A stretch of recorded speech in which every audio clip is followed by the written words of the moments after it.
But if you can take away these key points and you can use this to, really think about how you show up for others, how you'd like others to show up for you. We're all allowed to struggle. We're all allowed to be human and have human moments. And there are so many ways that we can navigate that, both on our own, but especially together. Welcome to the Mighty Emotions Podcast. I'm your host, Giselle. I'm a certified emotions coach, and I teach you how to respond better to your emotions so you can feel better in your life.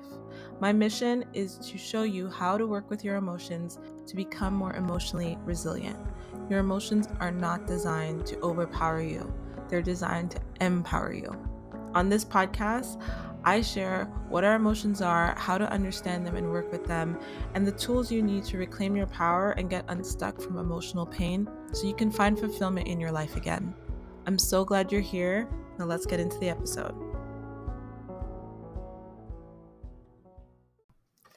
Welcome back to another episode, beautiful souls. I hope that you're well wherever you're listening to this. How are you? How's your week been? How have you been enjoying the interviews, the guest interviews I've been having? Just amazing conversations with beautiful souls. And I hope that I can have more of these amazing conversations. So if you know anyone who you'd love to get to know on a more human, intimate level, send me a message. I'll be happy to reach out to them and see if they'd be willing to be a guest. This is all about us normalizing the fact that we have feelings, we have emotions, and that we go through ups and downs, but that we don't need to suppress any of it, that we don't need to run from any of it, that on the other side of walking through it and facing it is so much beauty, both for ourselves and in our relationships. So I hope that that's coming across. I've really been enjoying the guest interviews, and I look forward to bringing you more. In my personal life right now, I just celebrated a birthday not too long ago and stepping into a new year of life, feeling all the gratitude for that.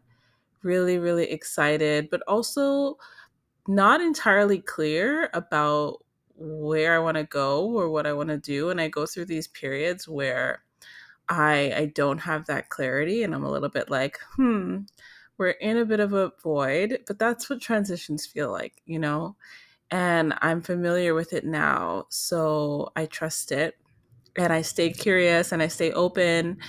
And, sooner rather than later, it all becomes clear. And I just feel this excitement about it. So I'm embracing all of it. I've also added some resources in the resource section in the Mighty Emotions community. So the link is below if you want to access those. I did a guided self check-in not too long ago, and I plan to do some videos just for the community about, the different emotions, especially with my book, Outrunning Your Emotions, now being out in the world. I can't believe I'm saying that, but my book is available now. And I want to just do a video series around it to accompany the book, for anyone who's reading it to get some value, for anyone who hasn't yet gotten a copy to understand kind of more about it. So yeah, look out for that. That's coming soon. And if you haven't got the book, obviously the link is below, or you can go to mightyemotions.com and the link will be there as well. Thank you so much to everyone who has supported it so far, who's recommended it, who shared it with people, who's grabbed their copy. I'm really, really proud of this body of work. It's just the beginning.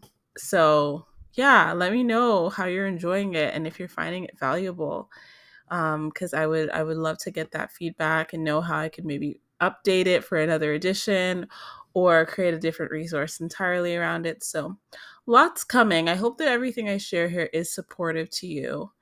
And speaking of being supportive to people, I wanted to talk today about how we can support others who are struggling with their emotions. Because if you're in my world, then you're doing this work for yourself primarily. You're doing this work because maybe you're sick and tired of, suppressing and being pent up with all this anxiety, and you want to be able to just get back to peace and be realigned. And it's possible, right? If there's anything that I know for a fact, is that it's possible, and that we just need to learn how to apply the knowledge. We need the knowledge, but we also need to learn how to apply it, which is what I help you do.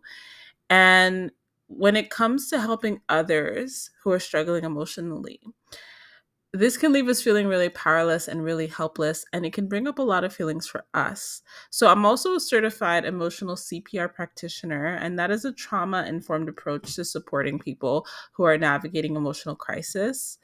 So, today I just kind of wanted to bring the elements of ECPR into this episode and share with you a couple of things that are important to keep in mind when trying to support others with their emotions. Now, I don't have many one on one clients anymore. I hope that I can open up my books in the future. I definitely will take more one on one clients in the future. But I know from all the kind of trauma informed training I have, psychological safety, positive psychology, etc., that holding space is really an art. It's a skill. It can be learned, and it should be learned, because in our lives, we often struggle emotionally when we didn't have anyone to hold space for us. And we often try to fix people because we don't know how to hold space. And when I talk about holding space, it's about sitting in the discomfort, being able to sit in the discomfort with somebody else who's struggling and not trying to fix them. And for most of my life, I would try to fix because I didn't want to be uncomfortable and I didn't know how to sit with my own emotions. And so that made me want to kind of rush through and make them feel better as quickly as possible, because then I could feel relief again.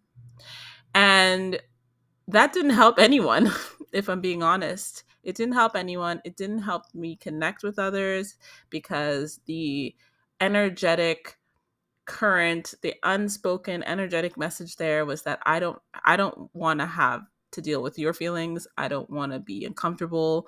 Let's just move through this. And that isn't the way we build connection with other people, right? It's absolutely not. So in my work, I find the balance of holding space with someone and letting them feel safe to have their feelings, because there's nothing wrong with their feelings. I mean, frankly, learning what I know today about emotions, and continue to learn about emotions, because it's ongoing and deepening and deepening. But as I continue to learn about it, I get more comfortable with it. I get more familiar with it for myself first. I don't typically have an issue with other people's emotions. And when I do experience emotional discomfort in the presence of someone else who's having intense emotions, I can regulate and I can look at why it's showing up within me and what I'm needing in the scenario. And this is important, and it's not selfish, because when we don't do that and we're making other people responsible for how we feel, or we're making other people needing to change who they are, change their human experience so that we can be okay, like I said, that's not leading to any deeper connection, and it's not supportive. So in ECPR, we talk about me CPR, which is where we first have to address if we have capacity to hold space for someone. If we are currently experiencing a lot of dysregulation, maybe we're in a really unstable place in our life and we're navigating a lot, processing a lot. Maybe we can't handle someone else's emotions right now. Maybe our window of tolerance is really low. And so, what are the ways that we can continue to regulate? And what are the ways that we can communicate to somebody respectfully that we aren't able to support them right now? And that can be really challenging, right? So, the way that there's two key things that I kind of just want to bring to mind on this episode. If you are dealing with, whether it's children, I mean, a lot of this I'm learning from having a toddler and her becoming aware of her emotions and her feelings and expressing it through tantrums when she's tired or when she hasn't gotten sufficient rest or whatever it is. Her expressing that in ways that can sometimes be dysregulating for me, because of all the stories that I have and all the, lack of sleep that I might get or whatever the case may be, right? We're both humans navigating the experience together. So I'm learning that the first thing after you check in with yourself to see what you have capacity for is that you don't assume that you know what the person is feeling, especially because people who aren't familiar with emotions and don't understand emotions and can't communicate their emotions, like they can't identify that. You can't communicate your emotions if you can't identify them, right? So as my toddler is navigating these emotions that are coming up and these feelings that are coming up, she's unable to identify them, right? It's just all of this sensory kind of stimulation. She can't really pinpoint what it is. And the reason I say is you don't know what someone else is feeling is because, first of all, a feeling is an interpretation, which means it's all based on thoughts, it's all based on past experience and what they've picked up in their life. I have no idea what she's learning when she's at daycare or she's at her grandparents or she's with someone else. So I don't know how she's learned to interpret certain things. I don't know how she's observed her peers interacting or her caregivers at daycare interacting with her peers. There's a lot of information that's subconsciously and unconsciously always being absorbed. And so, as for how she's interpreting my behavior or interpreting a situation, I have zero idea. We don't have any visibility into how somebody is feeling. Furthermore, we aren't always sure what emotions are arising for somebody because they're typically several emotions and feelings all coming up at once, depending on what needs are missing. So when it comes to my daughter, I know that if she hasn't slept well, that we're going to get a lot of probably anger and disgust coming up. There might even be some sadness if she feels like, we're not connecting with one another. She's not getting support. She's struggling and she can't communicate it. And I'm not really understanding it. There's frustration there. So it's never a matter of me saying, okay, well, this is what you're feeling, so this is what we'll do about it, right? Which is, again, going back to the fixing. You can't really fix a problem that you haven't identified. And so a big issue that we experience when people are trying to fix how we feel is that they don't actually know how we feel. They know how they're feeling and they're trying to fix that. Or they are assuming that we feel this or we feel that, but that's not really how emotions work, right? So, yes, we all have the same emotions, but we can't always be sure which emotions are arising in someone else because we can only really be familiar with the emotions that are within us. If someone else tells us this is the emotion I'm experiencing, that's a different thing, right? What I tend to do in my sessions is say to my clients, well, it sounds like this is showing up for you. And they're able to then intuitively say, well, yeah, actually, that's what it is. Or no, I don't think it's that. I think it might be this. And it's about helping the other person identify what they're feeling by just saying, here's what I'm reading of the situation. Here's what I'm picking up on. Can you confirm if that is accurate? And that gets them to tune in and actually identify what's happening for them internally, right? So oftentimes, based on the stories they're telling me or based on the behaviors they're engaging in, I'll be able to say, okay, it seems like these emotions are coming up for you. I can't pinpoint exactly what the feelings are, but I can also say, here's the story that I'm hearing. Here's what you're telling me, and here's how I'm interpreting it. And mirroring it back to them is what allows them to say, yeah, no. It gets them to pause, it gets them to go within, it gets them to tune in and connect with themselves. That is going to help with the processing of it, right? So that's a way that we can support people by saying, here's how I am interpreting what information you're feeding me with. So again, to recap, the first one is checking in to see if you have capacity to even hold space for someone else. The second step is not to assume you know what they're feeling, but to mirror back to them, hey, based on what you're saying to me, it sounds like you're feeling like this. Or here's the way you're explaining this situation. Is that accurate? That's going to support them to kind of go, maybe, I don't know, start to get curious, right? And it's going to diffuse and neutralize the emotional response. And then the last way that we can support people is simply by saying, what do you need? Right? Because maybe they won't be able to say, yeah, I'm feeling that, or no, I don't feel that, or whatever the case may be. Maybe they won't even be able to say what they need. But by asking the question, by posing the question, again, it creates that space. We allow them to kind of reflect. We collaborate with get them so we collaborate with them when it comes to supporting them emotionally. They're involved in the process. It's not me trying to fix you or me trying to make sure that you're better so that I don't have to feel bad or me trying to take your pain away. It's about us collaborating and working together harmoniously to uncover what's showing up for you, to let you know that you're not alone with it, that I'm here with you, right? Not just here for you, but I'm here with you in this scenario. And then unpacking, okay, what action can we take? Because it requires the tangible steps, the tangible actions to address that need, right? And when they can say, you know what, I just need a hug right now, or you know what, I don't know what I need right now. And you can suggest something based on the core needs that we have, right? So, based on whether they are lacking safety in some way, whether they're lacking leisure, play, freedom in some way, whether they're lacking connection in some way, meaning just really being present with somebody, whether they're lacking meaning in some way, whether they need something to give them purpose or some kind of creativity or some kind of inspiration. Maybe you can send them a podcast that's motivational and inspiring. Maybe you can share some uplifting words. Again, if we've already, step one, identified that we can be there with them and engage with them, we're supporting them by saying, okay, let's try to address the needs that aren't being met here. Because we all know, if you listen to this podcast and you're in this community, that our emotions are signals of unmet needs. So if somebody is struggling emotionally, there are needs that are not being met. And so how can we help them take care of themselves? How can we support them? How can we care for them? Right? And just to wrap it all up, if you've, after, checking it with yourself, realize that you don't have capacity to help somebody, it's totally okay to say, hey, I'm struggling as well right now. And so if what you're looking for is support in some kind of way, I'm really having a hard time.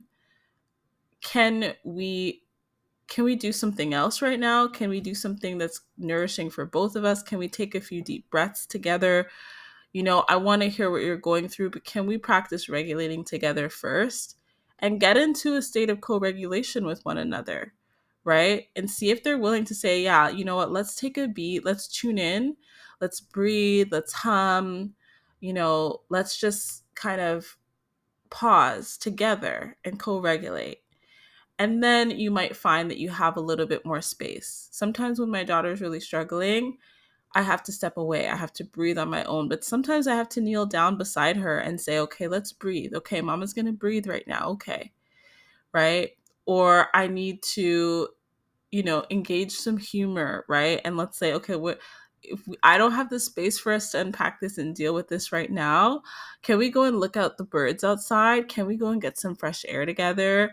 Can we, take a sip of water together? Usually she doesn't want any, but, can we go do something else together right now? And just step away from these emotions for a minute. And when I'm calm and I'm regulated because I'm taking care of myself, then I can do the work to say, okay, maybe she needed this or maybe she needed that or whatever the case may be. Right? So I hope that this episode was really helpful for you. Again, it's something that we practice. It's not something that just listening to this episode is going to, answer all the problems, solve all the issues. But if you can take away these key points and you can use this to, really think about how you show up for others, how you would like others to show up for you. Does anything that I shared today sound like it would be helpful for you if you were struggling emotionally? I know personally that it's helpful for me. I know that it's helpful for my clients. I know that in the past, I've been really grateful when my friends have said, you know what, I really love you. I really want to be there for you right now, but today's a really hard day. Can we just breathe? Can we talk about things that we're grateful for? I've found that to be really helpful at times. And then I've said, okay, I still need to talk to someone. I still need, to process this. Let me call somebody else. Let me try somebody else. Let me pray. Let me journal.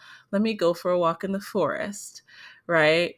Or just go for a walk somewhere where there's green space. Maybe it's near a body of water, whatever that may be, and find other sources that I can co-regulate with. Nature is an amazing source to co-regulate with. It's the foundation of mighty emotions to get out in nature and connect. So that all being said, I hope that this was helpful for you and it can be useful the next time you have to support somebody, or it can be useful for you to communicate to somebody who's trying to support you and who maybe doesn't know this and is trying to fix, right? We're all allowed to struggle. We're all allowed to be human and have human moments. And there are so many ways that we can navigate that, both on our own, but especially together. Don't forget community care. I know self-care is very popular and it's very important, but don't forget the importance of us connecting and supporting one another. It's one of our core needs. And I hope that this podcast is supportive to you, however you may be feeling today, whatever may be showing up for you. Continue to give yourself grace, continue to be gentle with yourself, and I will talk to you on the next episode. Bye. Thank you so much for listening to today's episode. It would mean so much if you could subscribe, leave a review, share with your friends and family, and let me know what you think by going to my Instagram at mighty_emotions and connecting with me and letting me know what you loved about today's episode. It really means a lot that you support this podcast, and I love coming to you each week with a new episode. So be sure to subscribe, let me know what you think, and take care of yourself.